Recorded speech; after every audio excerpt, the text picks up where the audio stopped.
fala até meia-noite. A paz do Senhor, meus irmãos. Amém. Que prazer servir vocês essa noite, estar nesse simpósio, para um tempo de imersão bíblico falando sobre culto. Primeiro queria dizer a vocês que eu atravessei a Macedônia para chegar hoje aqui. Nós estamos em implantação de uma igreja em São Simão. São Simão fica a 300 quilômetros da capital. E eu estive lá hoje de manhã e não deu nem tempo de eu tomar banho, então no final eu quero que ninguém me dê um abraço, tá bom? Então eu andei 300 quilômetros, vim direto, não deu para colocar terno nem gravata, então minha palavra não desculpa a liturgia da igreja local. Mas eu estou aqui hoje para servir vocês e quero falar sobre culto, a importância do culto. Eu queria convidar você a abrir o texto célebre, o texto do livro de Shemot, o livro do Êxodo, por favor. Livro do Êxodo. Shemot, em hebraico, significa livro dos nomes.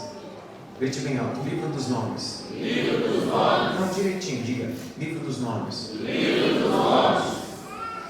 Abre comigo, Êxodo, o capítulo será o capítulo de número 33.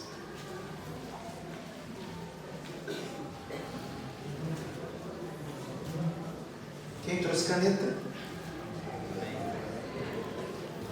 Levante a caneta. De novo, levanta a caneta. Deixa a caneta levantar. Se tem alguém do seu lado que não trouxe a caneta, bate na cabeça dele. Não se impose. Não tem como acessar um simpósio sem não anotar. Não tem como. Eu sou a terceira geração de pastor na minha família. Eu não entendo de muita coisa, eu entendo de igreja. Eu nunca bebi, nunca fumei, eu casei virgem. Eu queria muito ter um testemunho macabro, eu queria ter matado uns 10, vir aqui e dizer não. Eu fui no seminário, saí do seminário e fui direto para o campo missionário. Eu tinha 18 anos, aos 19 eu assumi a primeira igreja. Aos 21 anos de idade eu assumi a segunda igreja. E aos 23 anos de idade eu assumi a terceira igreja, e essa é a igreja que eu pastorei há 16 anos. Eu tinha 23, minha esposa tinha 21. Significa que eu peguei algumas transições da igreja. Minha linha é belemita. Aqui em São Paulo é chamado de Belém, em outros estados, missão. Eu sou de uma época da igreja, na transição, não que eu seja velho, mas esse instrumento aqui atrás dos pastores aqui era o instrumento do diabo. Bateria, não podia tocar na igreja. Se a bateria era o instrumento do diabo, a guitarra era o quê? Era o próprio diabo. Eu peguei a transição ainda de homem sentado do lado, mulher sentada do outro, bem no finalzinho. Eu peguei aquela época igual está aqui, mas não havia salinha de criança, não havia pedagogas ou professoras. Nós nos sentávamos de frente ao ciclo de oração, estrategicamente. Porque quando a gente começava a fazer bagunças, nossas mães que estavam sentadas no banco do ciclo de oração faziam assim. E lá no banheiro, é sobre isso. Eu me lembro uma vez que eu estava no culto, minha avó me pedia sempre para dormir, para não dormir no culto. E aí um dia eu decidi não dormir à tarde para não dormir. Aí ela disse, tem certeza? Eu disse, tem. E eu não dormi à tarde. Cheguei no culto, comecei a cochilar no culto. Minha avó era uma dirigente de ciclo de oração da Assembleia de Deus. E de frente ao banco das crianças, eu comecei a cochilar. Minha avó era uma senhora negra, tinha problema no olho esquerdo. E aí eu tive daquelas vozes, daquelas mães antigamente que não precisava falar. O olhar dela já dizia tudo. Eu captei, eu tinha 5 para 6 anos, do olhar dela para cá eu entendi, no final de pé. Criança é uma benção. Eu fiz uma leitura, fazendo a leitura, eu disse, já que ela vai me pegar, então eu vou dormir pelo menos amanhã descansado. Foi o que eu fiz, me espalhei num banco de madeira, dormi. E nós voltamos para casa. Nós não tínhamos um transporte trivial como atualmente. O transporte era um jumento. Eu e minha avó em cima e meu avô puxando pelo cabisco. Quando eu cheguei em casa, eu pensei que minha avó tinha me esquecido. Não me esqueceu. Minha avó era mulher bíblica. Ela pegou uma vara e disse: eu vou exercer a doutrina sobre você. Eu nunca me esqueci na minha vida daquela surra bem doutrinária com a varinha. Nunca mais dormi no culto. Glória, porque não foi com você.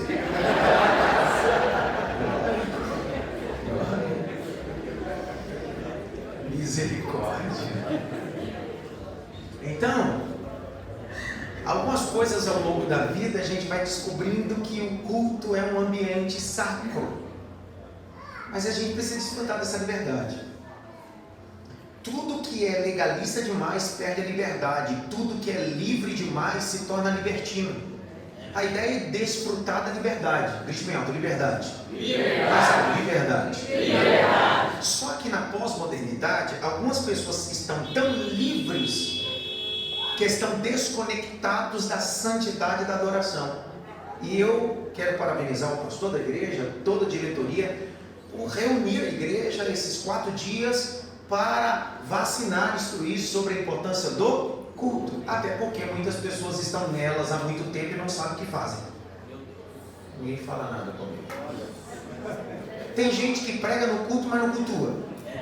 Tem gente que canta no culto, mas não cultua. Tem gente que está na escala no culto, mas não cultua. Por quê? Porque não sabe nem o que é culto. Pastor, mas eu estou aqui na igreja há muito tempo. Você pode estar aqui há 2 milhões de anos, ter congregado com os dinossauros. Isso não significa nada. Porque culto não é tempo de casa. Culto é relacionamento com Deus. Aleluia! Estão comigo, sim ou não? Amém! Fala comigo, estão comigo, sim ou não? Amém! Jesus propôs 40 parábolas. Quantas parábolas? 40. Quantas parábolas? 40. Uma das parábolas ele diz assim: havia um fariseu e um publicano. Havia o quê? Fariseu. Qual dos dois deveria saber o que é culto, pastor? Os dois deveriam saber. Não, só o fariseu. Fariseu entende de religiosidade e liturgia. Publicano não. Publicano nem frequentar o templo frequentava. Jesus está usando isso de cunho proposital. Ele diz assim: um fariseu entrou e disse: Senhor, eu sou digno. Ele está no culto. Senhor, eu não roubo. Ele está no culto. Senhor, eu guardo o Shabbat Shalom. Ele está no culto. De repente, abre a segunda faceta da parábola, diz assim: entretanto o publicano disse: Senhor, não sou digno, sou pecador, sou impuro. Aí Jesus pergunta: qual dos dois foi alcançado pela graça? Aquele que acha que tudo é meritocracia, ou aquele que entende que o culto centro é Jesus Cristo? Cuidado para não fazer do culto um troféu seu. Vai dar problema. Eu escrevi esse livro. Toca aí, filho. Toca. Tá um piano aí sem pé. 340 quilômetros andei.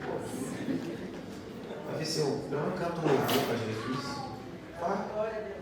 Vá logo. Vai logo.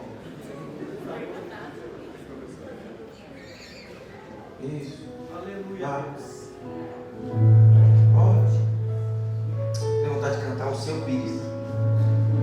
Alguém conhece o Seu Pires aqui? Não conhece.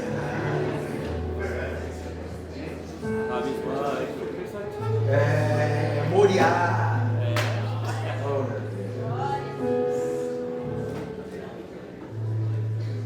Eu escrevi esse livro e fiz uma pesquisa sobre culto. Sabe o que eu descobri? Pesquisa de campo. Que nós somos analfabetos sobre culto. Somos o quê? Analfabetos. Sobre o quê? O assunto.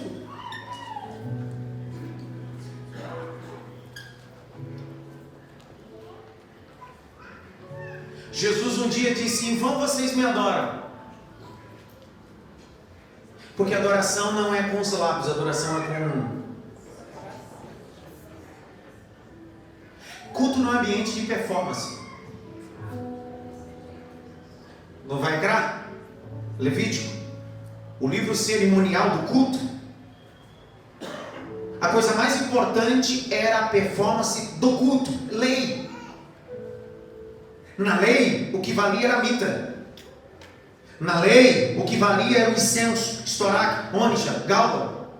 Na lei, o que valia era os 5 tipos de oferta que era queimada. Como se fazia? Performance.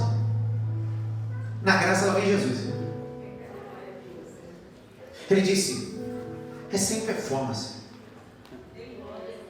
Porque eu não quero suas mãos, eu quero o seu coração. Aleluia! Só que isso não me dá direito de um culto libertino, de qualquer jeito.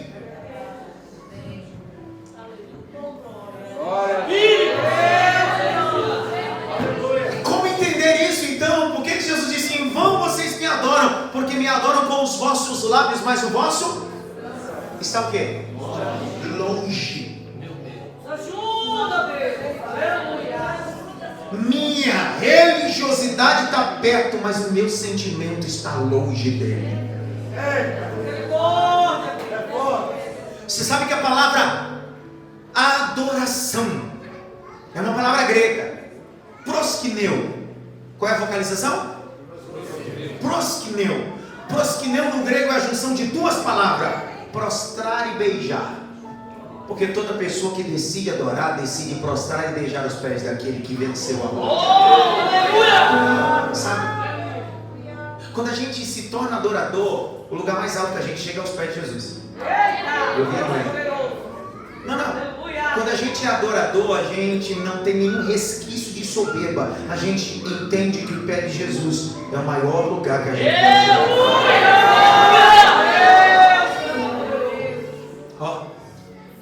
Um dia Jesus está a caminho de Betânia. Já vou ler o texto. O amigo dele havia morrido. Quando ele foi solicitado, o amigo só estava doente. Mas ele decidiu chegar depois de morto em estado de putrefação. Por quê? Porque é nesses ambientes que nasce a adoração.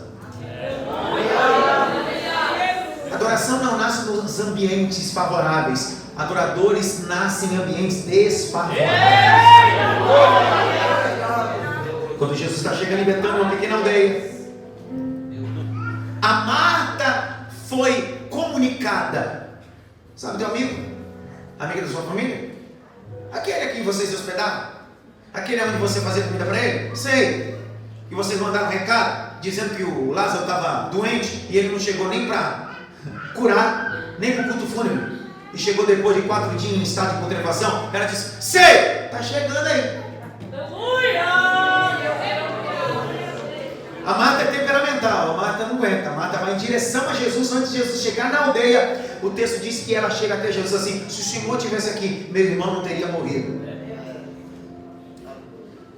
Adoração é entregar controle, não exigir controle. Era para anotar. Adoração é para entregar controle, não para exigir controle. Não vai achando que sua adoração abre porta, porque a adoração não abre porta. A adoração reconhece a porta, que é Jesus. Ah não, adora que o câncer, adora que o milagre vai acontecer, que isso não é adoração, isso é barganha. A adoração é reconhecer aquilo que Ele já fez, Ele é maravilhoso. Por isso que eu estou aqui hoje, depois de 300 quilômetros, de manhã mais 300 e poucos para chegar aqui, quase 700 quilômetros, sem terno, sem gravata. Eu queria estar em terno e gravata, porque eu gosto de terno e gravata, mas mesmo assim eu estou dizendo: bendito seja o nome de Jesus.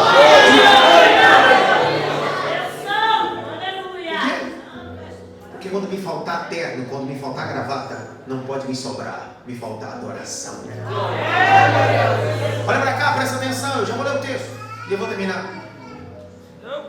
Termina? Termina não? Por mim eu falo até 2 da manhã. Não tem jeito. Jesus olha para Marta. O piti dela, grita bem alto: piti. Não, fala direito, diga piti.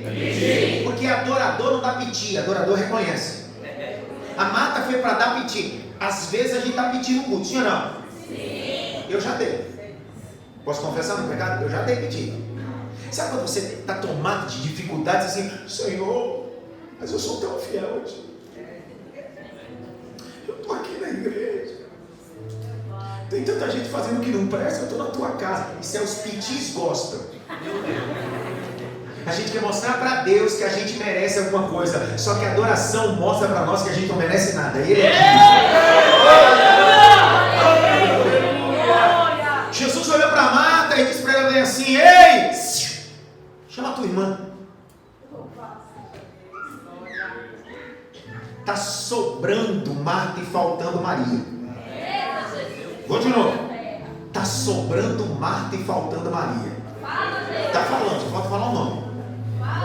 A Marta é intrometida, a Maria é chamada.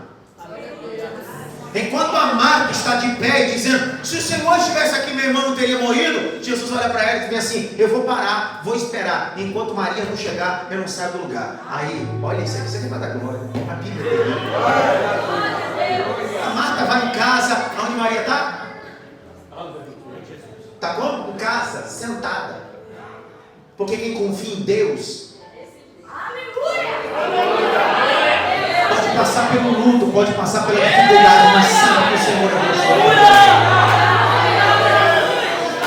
Deus. Você precisa conjecturar isso. Eu imagino a Marta entrando na tenda da casa em Betânia, dizendo assim: ah, teu amigo chegou, está te chamando. Maria disse: eu vou. Se você olhar o texto de João capítulo 11, diz que Maria vem em direção a Jesus. Ela diz a mesma coisa que Marta disse. Porque a adoração não é o que você fala, é onde você está quando está falando. A adoração não é a frase, a adoração é o que você fala e aonde você está falando. A Marta falou em pé, a Maria falou a mesma frase, mas o texto diz: e prostrando-se, para você ter dado glória.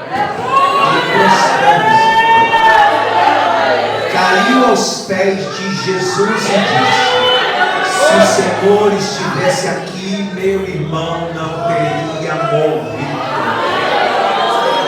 Sabe, Jesus está preocupado com o jargão que a gente usa bem pentecostal, porque tem gente que até para dar glória a Deus e orar, muda o tom de voz: amantíssimo Deus, glorificado seja teu nome. Deus não está nem aí, cara, para tua impostação vocal. Deus não está nem aí para ter um jargão pentecostal. Deus está olhando no teu coração. Eu quero saber se o teu coração está no meu céu. Eu quero saber onde está.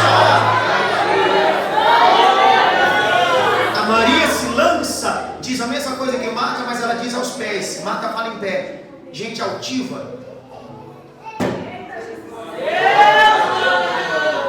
Aí olha o texto, olha o texto, olha o texto. Olha o texto! A Maria lança aos pés de Jesus. Maria sabe o endereço. Grite bem alto. Endereço. Aonde é o endereço da adoração? Outro dia eu digo por que ela foi aos pés. Outro dia.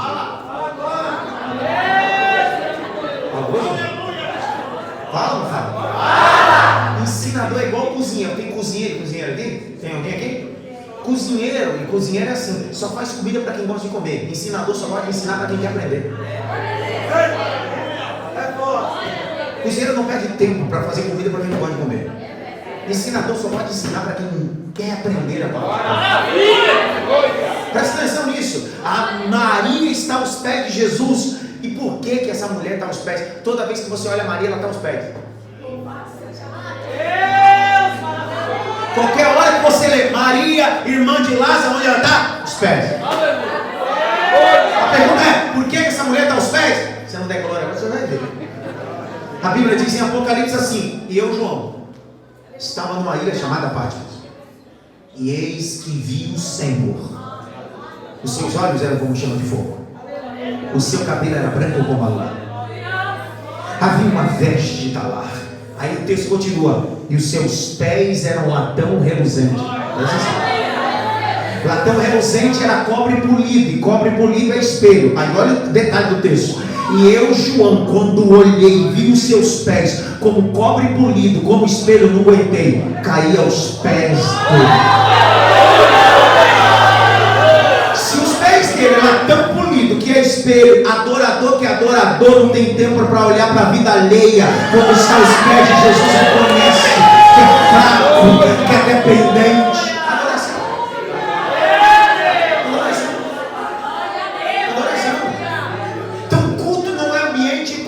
A vida alheia. Se você veio me olhar, eu vim adorar. Por isso que eu não tenho tempo para olhar para a vida alheia, para o defeito alheio, para o pecado alheio. Eu já tenho muito pecado, porque eu já estou aos pés daquele que pode purificar, santificar, transformar.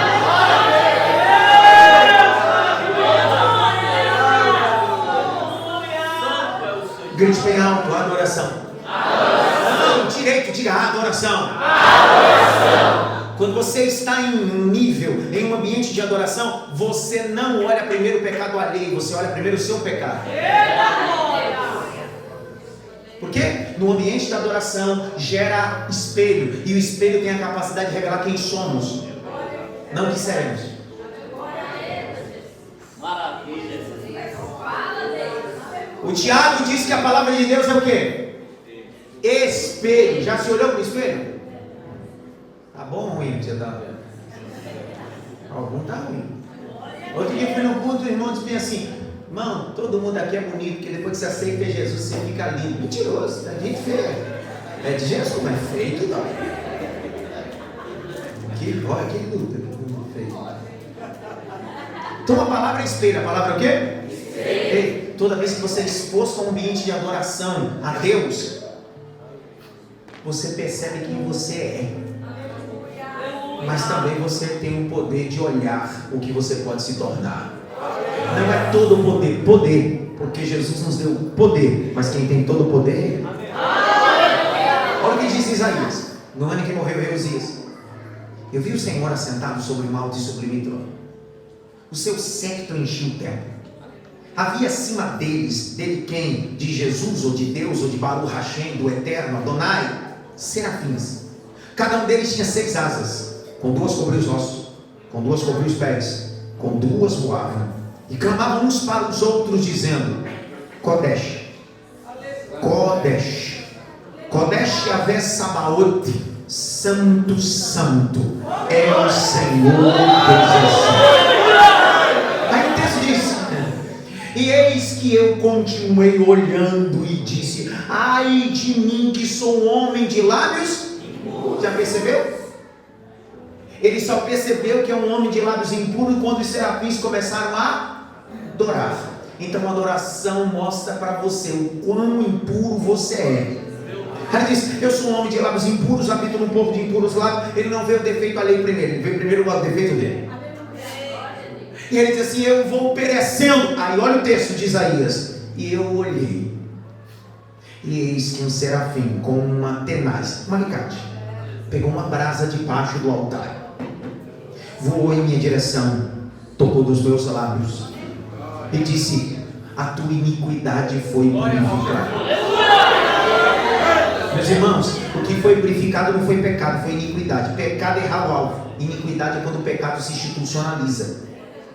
O homem que está vendo o céu adorar não era um homem que tinha pecado, é um homem que vivia em iniquidade. Mas o céu é poderoso não só de purificar pecados, mas purificar todas as nossas iniquidades.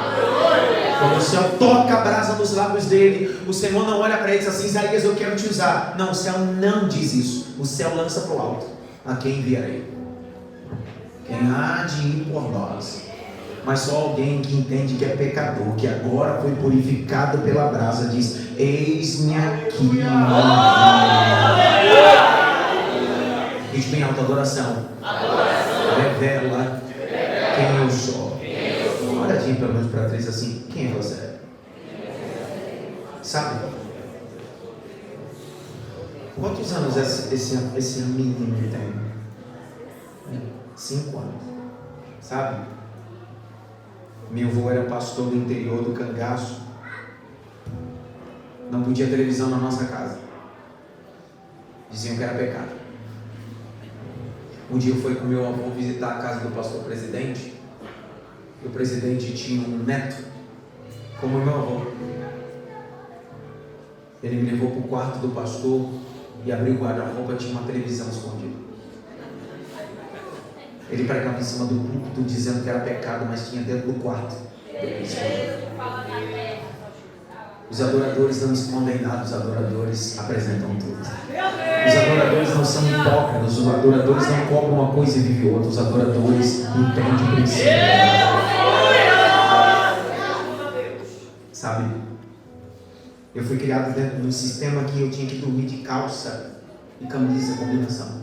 Sabe que diziam para mim que se o anjo descesse,